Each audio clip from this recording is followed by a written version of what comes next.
El Frente Oriental, a mediados de la guerra, se convirtió en un escenario donde cada decisión técnica podía ser una sentencia de muerte para miles de vidas. Según los informes desde la línea del frente en 1942, los tanques pesados de las primeras series Cabe gradualmente perdían su superioridad.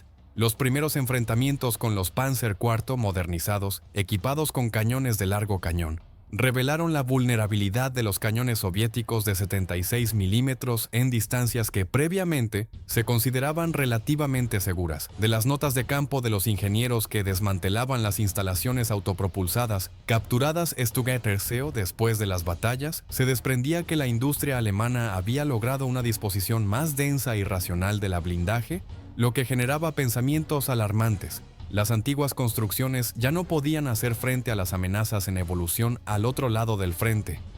La situación cambió radicalmente en el verano de 1943, cuando bajo Kursk aparecieron por primera vez en masa los Tigres y las Panteras. Según los resúmenes del frente, estas máquinas, a pesar de sus deficiencias constructivas, poseían ventajas decisivas en combate: alta protección blindada y cañones potentes, capaces de perforar el frente de la mayoría de los tanques soviéticos en distancias donde el fuego de respuesta era casi inútil. De los informes de las tripulaciones de tanques se registraban episodios en los que el KV-1 caía bajo el fuego de un Tigre y no lograba siquiera aproximarse para aprovechar alguna ventaja. Para el mando, esto sirvió como una señal de alarma. Se necesitaba un tanque pesado de nueva generación, no solo una modernización del proyecto antiguo, sino una máquina capaz de oponerse a un enemigo que implacablemente aumentaba la potencia de sus cañones y el grosor de la blindaje. El requisito técnico en tales condiciones no podía elaborarse a un ritmo pausado. Según los recuerdos de los constructores, se formaba paralelamente con la generalización de los informes de los ingenieros del frente, el análisis de daños en las máquinas alemanas capturadas y las recomendaciones de especialistas cuya competencia determinaba la dirección del desarrollo de la industria. Los trabajos se concentraron en las manos de un colectivo bajo la dirección de Joseph Yakovich Kotin. Su experiencia en el desarrollo de tanques pesados de la serie KV, el conocimiento de las capacidades tecnológicas y el acceso directo a la información sobre los problemas del frente lo convertían en la figura central. En el desarrollo participó también Nikolai Fyodorovich Shashmurin, cuyas ideas a menudo se convertían en esas soluciones que transformaban los esquemas de ingeniería en técnica que funcionaba de manera fiable.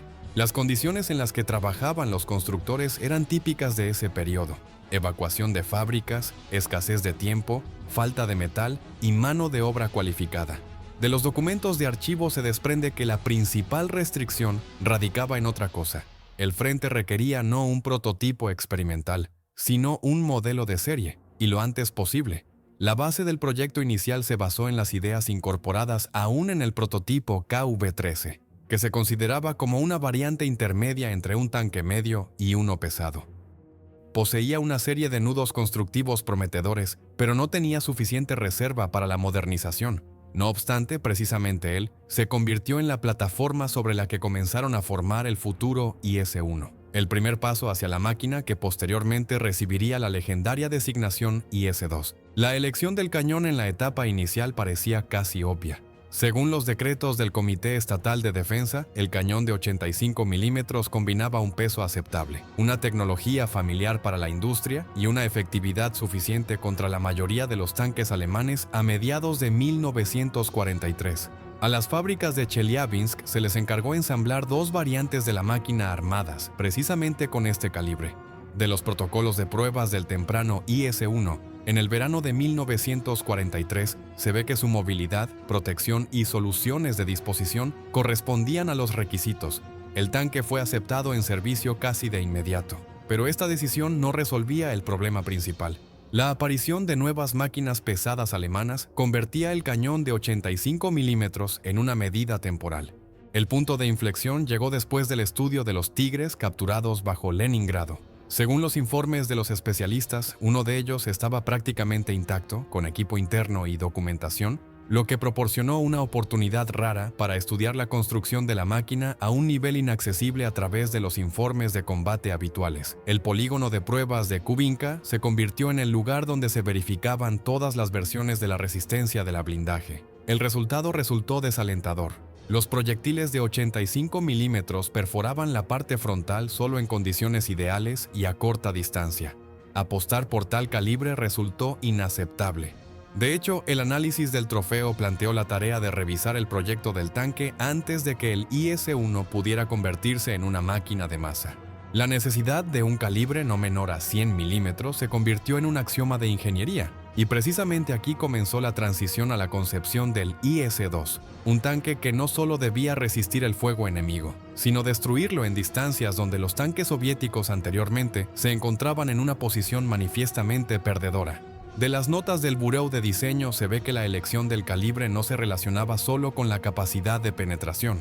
Era necesario tener en cuenta el carácter de las operaciones ofensivas soviéticas. Las tropas requerían una máquina capaz no solo de combatir tanques, sino de destruir puntos de fuego a largo plazo, demoler fortificaciones, romper barricadas, suprimir artillería. En este sentido, los cañones de cuerpo de 122 milímetros, ya dominados por la industria, parecían más atractivos. Los artilleros habían conocido su potencia durante mucho tiempo, y la logística tenía cadenas establecidas de producción de municiones. Además, existía experiencia en la conversión de tales sistemas en variantes de tanque. Los constructores finalmente hicieron una elección que más tarde fue discutida largamente por los historiadores militares. La apuesta se hizo no en la cadencia de fuego, sino en el poder destructivo de cada disparo individual.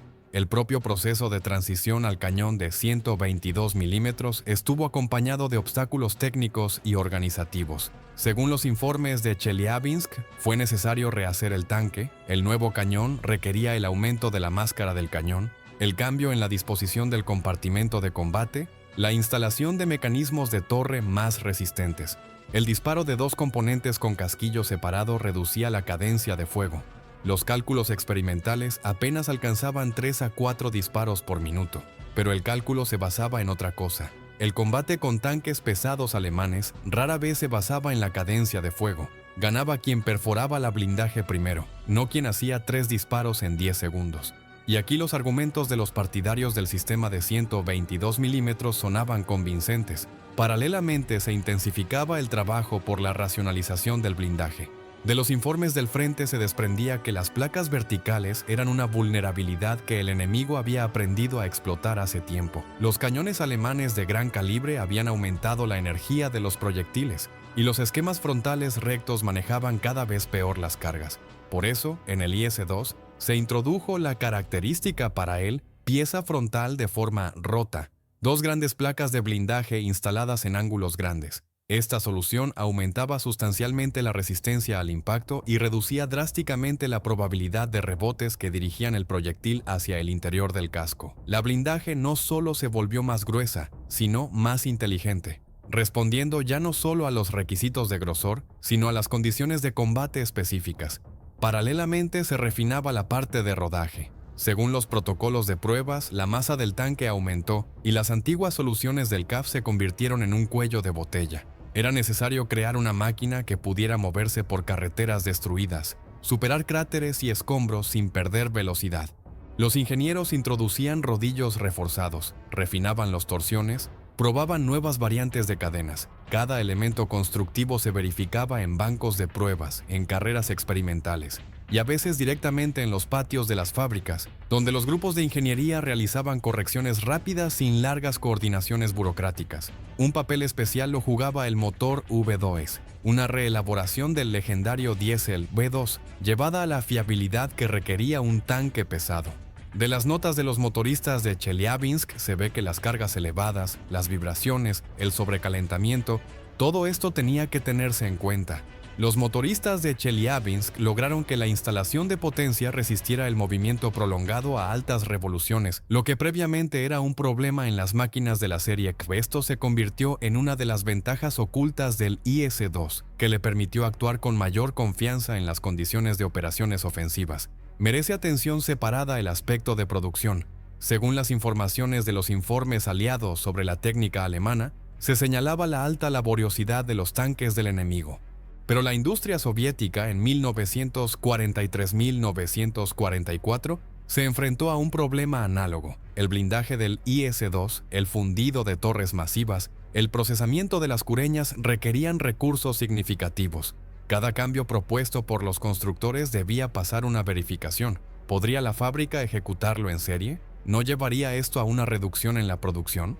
Las soluciones de ingeniería a menudo tenían que corregirse bajo las posibilidades reales de producción. Así se formaba el pragmatismo militar de la construcción del IS-2, una combinación de ambición técnica y restricciones estrictas.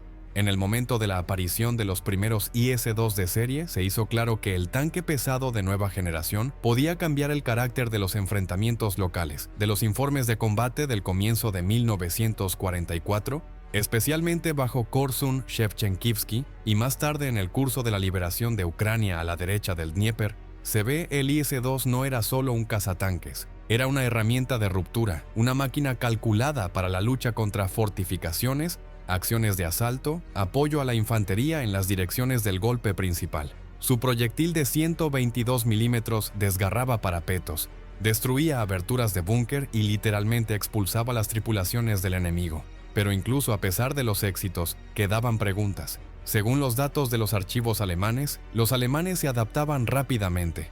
La aparición del Pa-43 en instalaciones autopropulsadas convertía cualquier enfrentamiento directo en un juego de distancias. En algunas situaciones, las máquinas pesadas resultaban vulnerables, los radiadores requerían mejoras, la protección de los costados permanecía como un punto débil. El mando y los constructores se encontraban en un diálogo constante. Las cartas del frente a Kotin y las notas informativas de las unidades activas se convertían en la base para la modernización continua. A partir de mediados de 1944 comenzaron a aparecer máquinas con piezas frontales reforzadas, con disposición cambiada de ametralladoras, con óptica mejorada. El IS-2 maduraba directamente en combate, como muchas otras construcciones soviéticas de ese periodo. Cuando en 1945 estos tanques entraron en Berlín, se hizo evidente que la elección hecha en 1943 estaba justificada. De los recuerdos de los participantes del asalto, se ve que las calles de la ciudad se convirtieron en un escenario para la artillería pesada sobre orugas. Los IS-2 literalmente abrían camino a los grupos de asalto, destruyendo barricadas, aplastando puntos de fuego, derribando paredes de edificios. El poder del cañón de 122 milímetros resultó no solo demandado, se convirtió en el factor que en gran medida determinó el ritmo del avance. Así se formaba la historia del tanque, que comenzó con noches en vela de los grupos de diseño, con el análisis de máquinas capturadas, con intentos de alcanzar y superar al enemigo en condiciones donde no había tiempo alguno. Según los materiales de archivo, el IS-2 se convirtió en una respuesta no solo al desafío de los Tigres, sino a un contexto más amplio de la guerra. Un contexto donde la técnica debía combinar potencia, fiabilidad y capacidad de producción rápida. Precisamente esta mezcla de cálculo de ingeniería y necesidad del frente lo convirtió en una de las máquinas clave de la Segunda Guerra Mundial, un símbolo de la transición de la defensa a una estrategia ofensiva confiada. El segundo nacimiento del tanque pesado en las condiciones de la Gran Guerra nunca es un proceso silencioso. De las memorias de los ingenieros se ve que se asemeja a cómo cambia el curso de un río en primavera. Primero movimientos imperceptibles del hielo, luego las primeras grietas, y de repente, un desbordamiento imparable que arrasa el orden anterior. Cuando a finales de 1943 se hizo claro que el nuevo tanque no debía solo compensar las deficiencias de las construcciones anteriores, sino responder al desafío que Alemania lanzó con el desarrollo de sus máquinas pesadas, comenzó un movimiento en el que el pensamiento técnico, la experiencia del frente y la presión del tiempo se entrelazaban en un nudo único. La adopción de la decisión de transición a la artillería de 122 milímetros se convirtió en un punto de inflexión, pero este giro no fue ni instantáneo ni obvio. Según las notas de diseño, los ingenieros entendían que el D-25T era un arma de un nivel completamente diferente, distinta de los cañones de tanque que se instalaban en el T-34 o incluso en el IS-1. Su linaje se remontaba al sistema de artillería A-19, inicialmente destinado a la artillería de cuerpo. Esto significaba que el cañón llevaba en sí un carácter diferente de conducción de combates, no un trabajo frecuente por objetivos, sino disparos raros, concentrados, destructivos, similares a un golpe de martillo. Un tanque con tal filosofía de arma se convertía él mismo en una herramienta de impacto puntual pero supresor. Cuando en Chelyabinsk se ensamblaron las primeras variantes experimentales de la torre bajo el cañón de 122 milímetros, Los maestros de fábrica inmediatamente se enfrentaron al problema. La masa del cañón, la longitud del retroceso, la complejidad de la instalación de la máscara blindada requerían de ellos una precisión quirúrgica.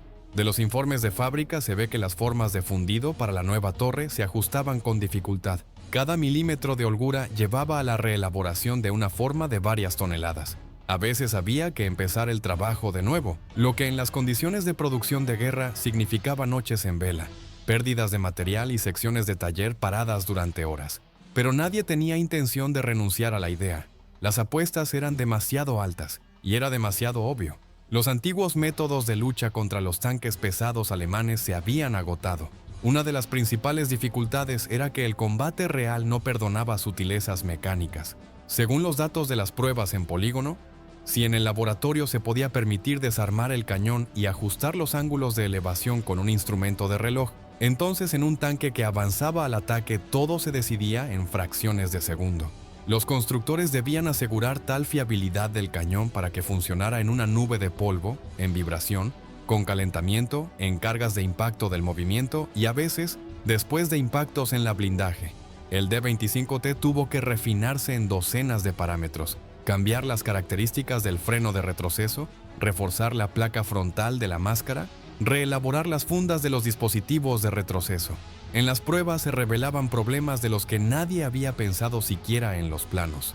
Pernos resonantes, miras que se atascaban, fundas que se desplazaban, pérdida de lubricante a bajas temperaturas. No obstante, cuando el cañón funcionó de manera estable, se hizo claro que el tanque obtenía una herramienta que cambiaba la propia naturaleza del combate. De los diarios de combate alemanes se ve que las tripulaciones alemanas en los primeros enfrentamientos registraban daños que previamente no se asociaban con un disparo de tanque, expulsión de placas del casco en las Panteras, rotura de soldaduras, perforaciones con diámetro mayor al habitual. Incluso una perforación incompleta a menudo sacaba la máquina de combate, rompiendo mecanismos o hiriendo a la tripulación con fragmentos de blindaje interior. Por primera vez en el frente oriental, un tanque soviético obtenía un arma peligrosa no solo para las máquinas del enemigo, sino para fortificaciones de cualquier grado de protección. Pero la fuerza siempre requiere una medida igual de disciplina y comprensión.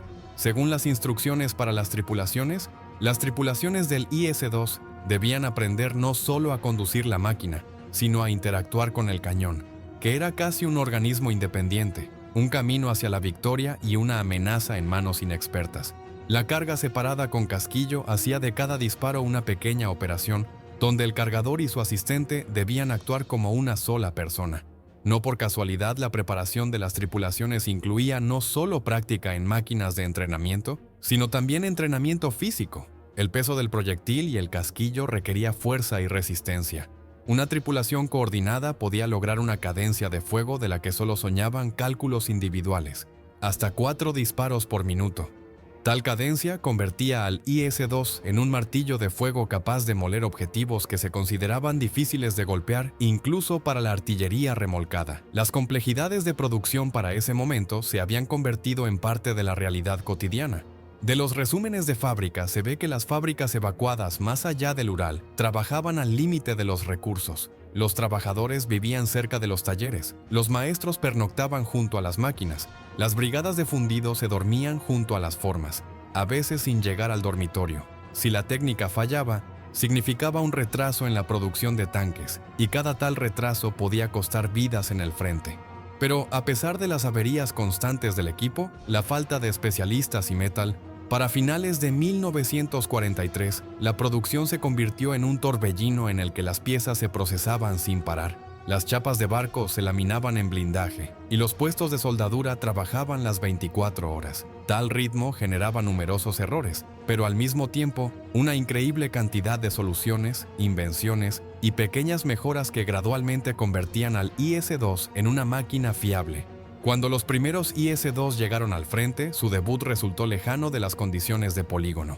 Según los informes del frente, en el frente oriental no había carreteras lisas, posiciones preparadas idealmente o esquemas para lanzamientos de entrenamiento. Aquí todo se decidía por la velocidad de reacción, la maniobrabilidad y la capacidad de combatir en condiciones donde cada arbusto podía ocultar una tripulación con Panzerfausts y cada pliegue del terreno, un cañón antitanque.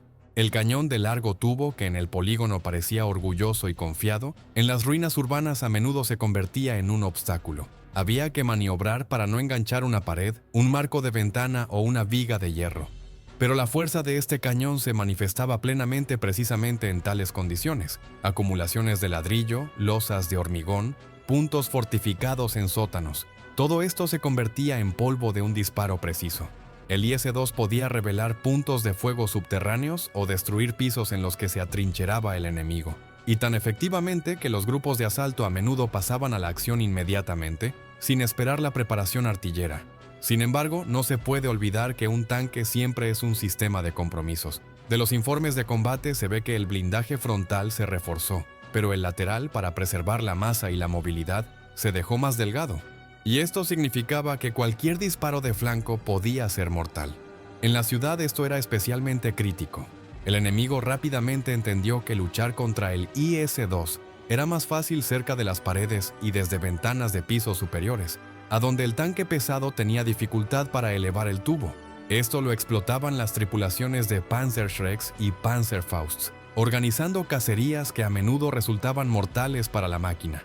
Por eso, la táctica de acompañamiento del IS-2 por infantería se convirtió no en una recomendación, sino en una regla. Los infantes literalmente se pegaban al blindaje, caminaban al lado, cubrían el tanque de ataques a corta distancia, y el tanque a su vez destruía los obstáculos que retenían el avance de los soldados. En las operaciones de 1944, las máquinas se convertían en centros de regimientos de tanques pesados que realizaban rupturas de líneas fortificadas. Según los resúmenes de los estados mayores, no eran cuñas de tanques tradicionales que aspiraban a la profundidad de la defensa. Los IS-2 trabajaban de otra manera. Avanzaban a corta distancia con la infantería, suprimían nudos de resistencia, destruían puntos de fuego a largo plazo, asegurando el avance de las fuerzas principales. Su tarea era similar a la quirúrgica: encontrar el punto débil en la defensa, golpear allí con toda la masa de fuego, romper las fortificaciones y despejar el camino para el avance posterior. Y cuando esto se lograba, el efecto era abrumador.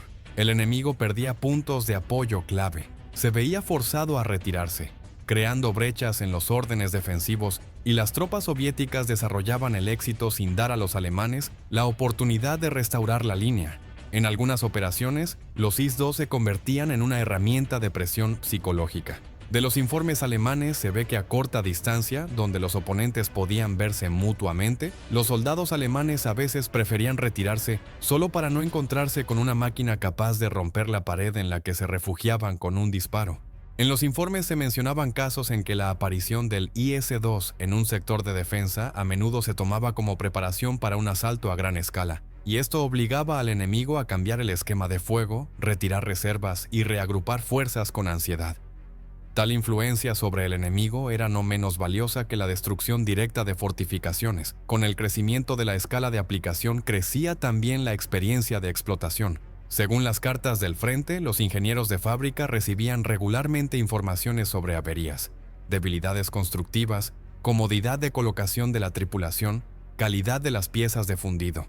Algunos problemas se resolvían in situ. Los mecánicos reubicaban cajas de repuestos, reforzaban pistas con placas, cambiaban el esquema de fijación de herramientas de reserva. Otros requerían intervención de fábrica, mejoras en la blindaje de la torre, correcciones en los mecanismos de puntería, cambios en el sistema de enfriamiento del motor.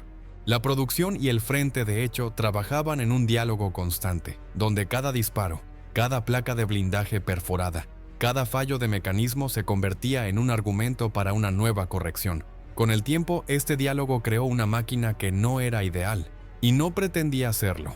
De los análisis posguerra se ve que el IS-2 se convirtió en una herramienta de guerra, creada no por la pureza técnica sino por la necesidad estratégica.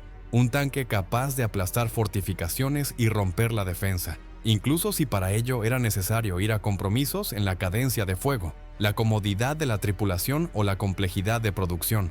Su nacimiento fue difícil, su vida fue corta y cruel, pero su rol resultó mucho más amplio que solo la participación en unas pocas operaciones. Se convirtió en un símbolo de la era en la que el pensamiento de ingeniería y la experiencia del frente iban codo con codo, y la solución de una tarea concreta, la supresión de máquinas pesadas alemanas, convirtió la escuela soviética de tanques pesados en algo más que solo una rama de la técnica. Era una escuela basada en la comprensión de que la fuerza de un tanque se mide no solo en milímetros de blindaje y calibre del cañón, sino en la capacidad de soportar la guerra, cambiar con ella y servir allí donde el resultado se decide no por cifras, sino por voluntad y resistencia. Después de la estabilización de las posiciones en el Vístula, las subdivisiones armadas con IS-2 comenzaron a avanzar en dirección al Oder para ocupar la posición inicial para la operación de Berlín. Según los resúmenes operativos, este avance estuvo acompañado de enfrentamientos locales constantes. Las áreas alrededor de Łódź, Poznań y luego más adelante, a lo largo de la línea hacia Kustrin, tenían una densa red de pequeñas fortificaciones, puntos de fuego individuales y emboscadas antitanque. Las tropas alemanas usaban activamente los Panzerfausts incluso en el terreno rural, colocando tripulaciones en graneros, cobertizos, construcciones domésticas. En secciones individuales, los IS-2 avanzaban a una velocidad no superior a 5-7 km por hora, ya que cada 200-300 metros encontraban destrucciones o posibles puntos de emboscada. El cabeza de puente de Kustrin, que se convirtió en un lugar clave para el avance subsiguiente a las alturas de Zielona, se distinguía por la saturación del enemigo con medios artilleros. De los informes de inteligencia se ve que las unidades alemanas concentraban cañones de calibre 75 milímetros y 88 milímetros en direcciones preaclaradas. Las columnas de tanques, incluyendo los IS-2, avanzaban por corredores estrechos entre áreas pantanosas, lo que facilitaba la tarea alemana. Se registraron casos en los que cañones individuales PaK-40 derribaban varios tanques pesados seguidos, disparando desde distancias de 600-800 metros. La mayoría de los impactos no perforaban la blindaje frontal del IS-2, pero sacaban de combate los instrumentos de observación, la dinámica de movimiento o dañaban la parte de rodaje. La infantería de acompañamiento actuaba más densa de lo habitual. La práctica de combate prescribía mantener la cadena de infantería a una distancia no mayor a 20-30 metros de la máquina, pero en las condiciones de Kustrin, la distancia se reducía a 10-15. Según los recuerdos de los soldados, esto se debía a la alta actividad de los portadores de Panzerfausts, que usaban claros, trincheras de adobe y restos de construcciones. Si la infantería se retrasaba del tanque aunque fuera 30-40 metros, la máquina se convertía en blanco para un grupo al que bastaban 1 o 2 disparos a corta distancia. Después de consolidar en el cabeza de puente de Kustrin, comenzó la preparación para la ruptura en las alturas de Zielona, que representaban un complejo defensivo complicado. Según los planes de operación, las alturas tenían una pendiente natural, direcciones de aproximación cerradas, y las posiciones de la artillería alemana estaban excelentemente camufladas en los pliegues del terreno. En este periodo, los IS-2 se usaban como medio de ruptura de fortificaciones pesadas y supresión de puntos de fuego. En los informes de combate del Octavo Ejército de la Guardia se mencionan episodios en los que los IS-2 realizaban la tarea de destrucción de posiciones fortificadas en puntos dominantes, cortijos de granjeros, silos, hangares de hormigón que los alemanes habían reconvertido en puntos de fuego a largo plazo. El fuego se realizaba desde una distancia de 700-900 metros. El proyectil de alto explosivo de 122 milímetros destruía paredes de 50-60 centímetros de grosor. Al impacto en el parapeto ocurría su colapso parcial.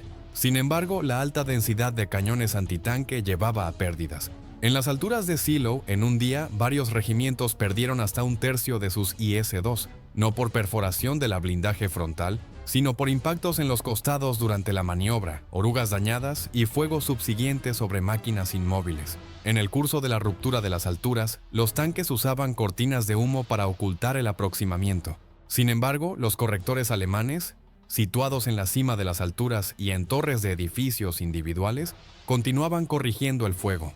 De los informes de los comandantes se ve que se registraron casos en los que un tanque recibía hasta 10-12 impactos en 5 minutos antes de poder cambiar de posición. La mayoría de los impactos no perforaban la blindaje, pero sacaban la máquina del combate, dañando los instrumentos de puntería y la cureña de la torre. Después de la ruptura de las alturas de Zielona, el avance hacia Berlín se aceleró, pero la resistencia al aproximarse a la ciudad solo se intensificaba. Según los informes operativos, en los accesos a los distritos sureste y sur de Berlín, las tropas alemanas usaban cada punto poblado como distrito defensivo. Casas con paredes de piedra se convertían en puntos de fuego, a menudo equipados con varias aberturas. Los IS-2 se usaban para su destrucción por puntería directa, a distancias de 300-500 metros. Después de 1 o 2 impactos, muchos edificios colapsaban parcialmente, pero incluso en tales casos, las tripulaciones alemanas a veces continuaban el fuego desde sótanos, usando escombros de ladrillo como cobertura. Dentro de la ciudad, las operaciones se complicaban por la densidad de la construcción. De los recuerdos de los tanquistas se ve que los distritos de Neukölln, Treptow, Marzahn y luego los barrios más centrales representaban un espacio con numerosas emboscadas. El enemigo usaba activamente pasajes entre casas, brechas en paredes, sótanos conectados, creando una red de túneles desde donde se disparaba contra los tanques. Los tanquistas notaban que cada giro requería reconocimiento previo. Primero avanzaba la infantería, luego los zapadores inspeccionaban los portales. Solo después los tanques ocupaban la posición. Generalmente no avanzaban más allá del primer o segundo edificio en la calle para no caer bajo fuego cruzado. Las pérdidas más pesadas se registraban al salir a plazas abiertas, Hermannplatz, Oranienplatz, Alexanderplatz. Según los diarios de combate, estos distritos estaban preaclarados. Las tripulaciones alemanas, situadas en pisos superiores de edificios, disparaban contra las proyecciones superiores de los tanques. Los impactos en el techo de la torre o el compartimento de motor-transmisión llevaban a incendios. En varios informes se menciona que las tripulaciones perecían sin poder abandonar la máquina. El fuego se propagaba rápidamente debido a la ignición de combustible o cargas. Dentro de la ciudad, los IS-2 se usaban a menudo para destruir puntos de fuego situados en edificios con base de ladrillo grueso. De los informes de los grupos de asalto se ve que se encontraban posiciones equipadas en sótanos. Para ello había que disparar a distancias mínimas, a veces 30-40 metros. Los proyectiles de alto explosivo destruían los techos, pero creaban también una cantidad significativa de escombros. En episodios individuales, los pasajes a través de la calle tenían que despejarse manualmente, ya que el tanque no podía superar los escombros. La interacción con la infantería permanecía como factor clave. Según las instrucciones tácticas, los tanques actuaban en composición de grupos de asalto, donde la infantería cubría los costados y pisos superiores, y los tanques suprimían puntos de resistencia.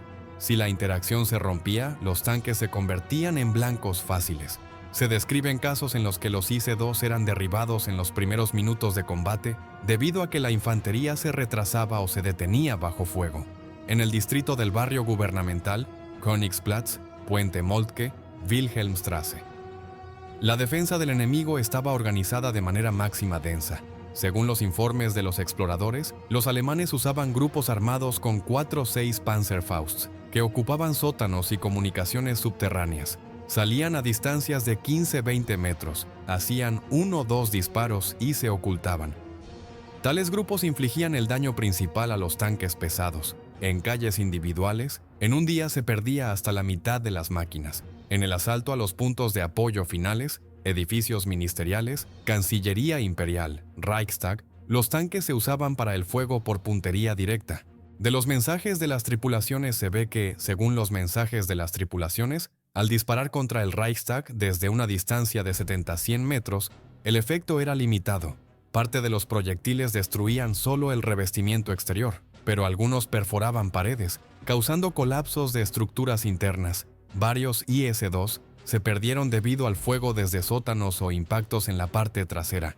Después de la capitulación de las fuerzas principales del enemigo en la parte central de la ciudad, puntos de resistencia individuales aún permanecían en sótanos y túneles. Según los informes finales, los tanques se atraían para bloquear entradas, pero el fuego dentro de la construcción densa se realizaba raramente para no causar colapsos sobre sus propias subdivisiones. Después de la finalización de los combates en la ciudad, se descubrieron numerosos fallecidos, tanto militares como civiles.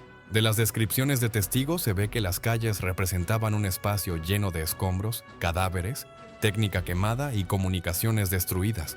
Las tripulaciones de tanques y zapadores informaban de dificultades de movimiento, ya que había que rodear constantemente cuerpos, secciones hundidas de carreteras y construcciones colapsadas. Berlín fue tomado definitivamente y las acciones de combate para el IS-2 en el teatro europeo terminaron. Después del fin de la guerra, el IS-2 continuó sirviendo en el ejército soviético como tanque pesado principal. Sin embargo, ya en los primeros años de posguerra, se hizo claro que su construcción requería adaptación a nuevas condiciones y estándares de explotación en tiempos de paz. Según los datos de los archivos militares, las máquinas de producción de guerra tenían una dispersión significativa en la calidad de fabricación y el grado de desgaste de los nudos, por lo que en 1946-1948 se llevaron a cabo trabajos de restauración masivos dirigidos a llevar los tanques a un estado técnico unificado. En el curso de las reparaciones de fábrica se reemplazaban motores BDIC desgastados, se reelaboraban tuberías de combustible, se instalaban nuevos tipos de estaciones de radio, se mejoraban los sistemas de ventilación del compartimento de combate. Un paso importante fue el programa de modernización ISDOM, aprobado en 1954. Según los decretos del ministerio, estaba dirigido a prolongar el término de servicio de las máquinas existentes y aumentar su fiabilidad de explotación. El tanque recibió tanques de combustible externos de volumen aumentado, una parte trasera de casco cambiada con cajas de herramientas más cómodas, nuevos rodillos de apoyo con bandas de goma metal mejoradas. En la torre se instalaban instrumentos de observación mejorados, se reforzaban las soldaduras en la zona de la máscara del cañón, así como se introducían soportes adicionales para repuestos. En la construcción de la transmisión de potencia se introducían pequeños cambios dirigidos a aumentar el recurso de la caja de cambios y los reductores laterales. El cañón D25T se conservaba sin cambios principales. Sin embargo, en parte de los tanques, la modernización iba acompañada de la instalación de dispositivos de puntería perfeccionados, incluyendo escalas de medición de ángulos más precisas y un mecanismo de puntería vertical reelaborado. De los documentos de estandarización se ve que el conjunto de munición en general permanecía el mismo, pero la estandarización de las partidas de posguerra de municiones mejoró la estabilidad balística y simplificó el almacenamiento. En las unidades del ejército soviético, el IS-2M gradualmente se transfería de los regimientos de tanques a regimientos de tanques, artillería e estribadores antitanque, donde se usaba en el rol de máquina de refuerzo, capaz de golpear puntos de fuego a largo plazo, posiciones fortificadas y objetivos blindados. Según las listas de inventario, en algunas formaciones el IS-2 servía hasta finales de los 1950 en unidades de combate, después de lo cual se trasladaban a subdivisiones de entrenamiento o depósitos de almacenamiento a largo plazo. En los depósitos, las máquinas pasaban periódicamente por conservación y desconservación, lo que permitía mantener un porcentaje suficiente de unidades técnicamente operativas. En el plano internacional, el IS-2 se convirtió en uno de los primeros tanques pesados soviéticos transferidos a estados aliados. De los protocolos diplomáticos se ve que la mayor cantidad de máquinas las recibieron países de Europa del Este. Polonia aceptó el IS-2 poco después de la guerra. Los tanques se usaban en varias brigadas de tanques y se aplicaban para entrenamiento hasta mediados de los 1960. Checoslovaquia también explotaba el IS-2 por un tiempo limitado, principalmente en el rol de medios de fuego estacionarios en distritos fortificados. Partidas significativas de IS-2 se enviaban a la República Popular China. Según los acuerdos de principios de los 1950, el ejército chino recibió tanto tanques de combate como kits para entrenamiento de mecánicos conductores y especialistas de reparación. Parte de las máquinas participó en la formación de los primeros batallones de tanques pesados del Ejército Popular de Liberación de China. En territorio chino, los tanques se aplicaban de manera limitada y principalmente se usaban para la defensa de direcciones estratégicamente importantes.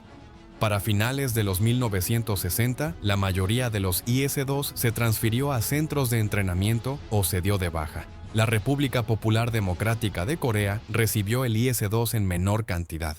En algunas fuentes se menciona el uso del IS-2 en la Guerra de Corea. Sin embargo, los datos documentalmente confirmados de aplicación sistemática son muy pocos. Probablemente máquinas individuales podían estar en áreas traseras o aplicarse episódicamente contra fortificaciones, pero no tuvieron participación de combate masiva. En una serie de estados, el IS-2 se conservaba en el rol de puntos de fuego a largo plazo. Los tanques se instalaban en posiciones preparadas, se hundían parcialmente en el suelo o se integraban en caponeras, usándolos como instalaciones de artillería inmóviles. Según los informes sobre trabajos de fortificación, tal práctica se aplicaba en la URSS, Checoslovaquia y en algunos objetos chinos. Para mediados de los 1970, el IS-2 perdió definitivamente su significado de combate, cediendo el lugar a tanques más modernos, pero continuaba usándose como equipo de entrenamiento, exposiciones estáticas o monumentos. De los archivos de museos se ve que algunas máquinas se conservaron en estado parcialmente operativo, involucrándose periódicamente en maniobras demostrativas o películas. A pesar de que la concepción del tanque pesado de ruptura gradualmente pasó al pasado, el IS-2 ejerció una influencia notable en el desarrollo de la técnica blindada. Según revisiones históricas, sus soluciones constructivas,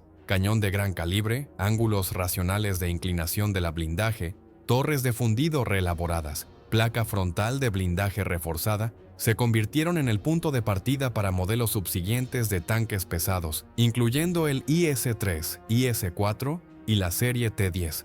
Algunas características del IS-2 permanecían aceptables para su tiempo durante mucho tiempo después de la guerra, especialmente en unidades de países que no tenían industrias de construcción de tanques desarrolladas propias. De esta manera, la historia de posguerra del IS-2 representa una combinación de modernización gradual del parque existente, adaptación de la construcción a la explotación prolongada, así como una distribución internacional significativa. Según las conclusiones generales de los expertos, la máquina, inicialmente creada para la ruptura de líneas fortificadas del enemigo, después de la guerra se convirtió en una de las muestras reconocibles de técnica blindada pesada de mediados del siglo XX, conservándose en explotación más tiempo que muchos otros tanques de su generación.